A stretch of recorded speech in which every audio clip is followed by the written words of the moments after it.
Hey, Fanboy Nation. This is your pal Daffy Duck, and you're watching. We're watching Fanboy. A fanboy, etc. Fanboy Nation. God, I assume Tom. Emily, it's great seeing you. Last time we talked was final season of Arrow. We didn't get a chance to talk about Autumn and the Black Jaguar, but that was a fun family film. Nice. Ash, we've been trying to make this happen since October, so I'm finally glad we got to do this. Right, because you were going to come to Newport, right? I was at Newport. It didn't fit my schedule that day, unfortunately, but here's the deal. This past weekend, Jade Cargill gets her shit together, beats the hell out of Naomi, who's in the film. You know, Trish Stratus and Tiffany Stratton win their tag team match, and that's all because of Emily Burke and everything that she set forth going all the way back to the 1940s. Let's go. Let's go. We got to keep it in theme, you know, That's from it, man. Saturday to today.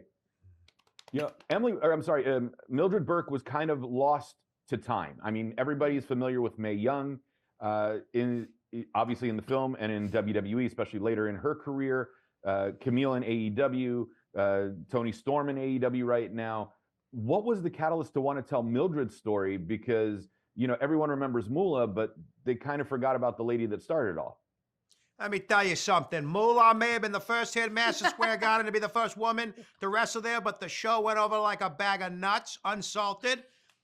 She never drew the money that Mildred Burke drew. You understand? Okay, she doesn't have the story.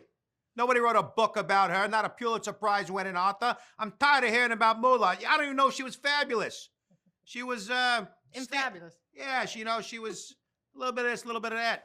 But no, truthfully, Be a wrestler. Mildred's story, I mean, I just think it's the most, to me, it's the most inspiring and groundbreaking, you know, from between what she went through with her husband and manager, the single mother nature of it, the scenario with the stepson, the shoot matches. I mean,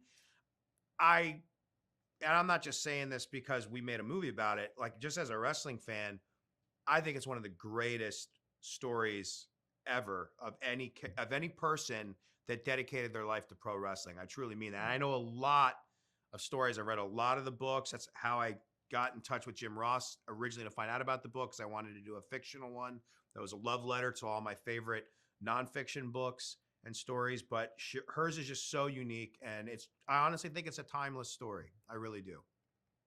And Emily, you put in the work to get into that level of physical conditioning. When are you making your bodybuilding debut at this point? Well, there was a point in time where maybe I could continue it, but I was tired of eating chicken.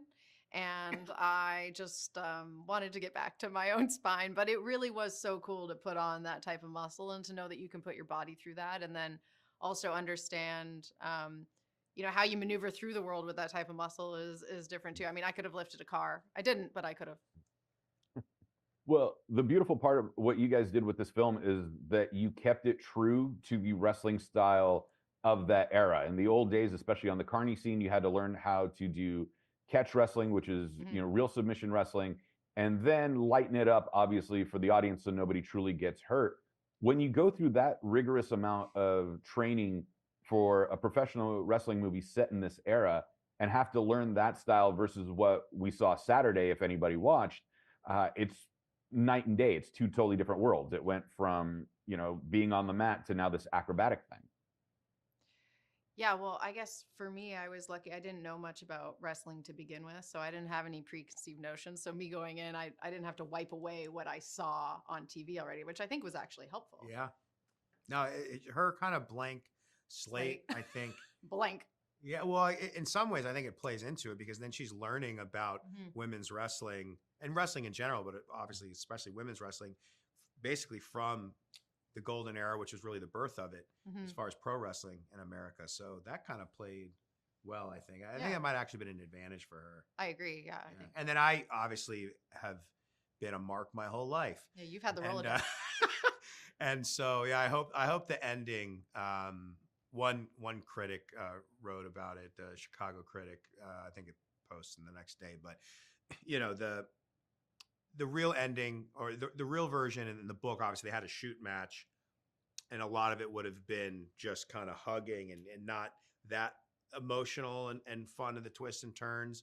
And we did shoot a lot of that. We ended up not using it. The ending, I think, plays, even though they are fighting for real, because it's, you know, a movie and we want people to sit in a dark room for 2 hours and cheer. And it's designed, I think, that pro wrestling fans will really appreciate the twists and the turns and all the emotional beats in it and the false finishes and all that stuff. So I think the main event's going to land with wrestling fans. And if it doesn't, then you know where to find me. Well, listen, it landed with me, and you got Jim Cornette in the movie, which is a spoiler that the only spoiler I'm giving. We got him to leave his house. Yeah, Apparently, leave it's his like house. Apparently, he doesn't leave his house. Yeah. No, yeah, he's got that property, and that's it. He does everything remotely, and he doesn't care. You know, is there a moment where you have to turn to Cornette and go, "Hey, is this accurate?" Because he's an encyclopedia.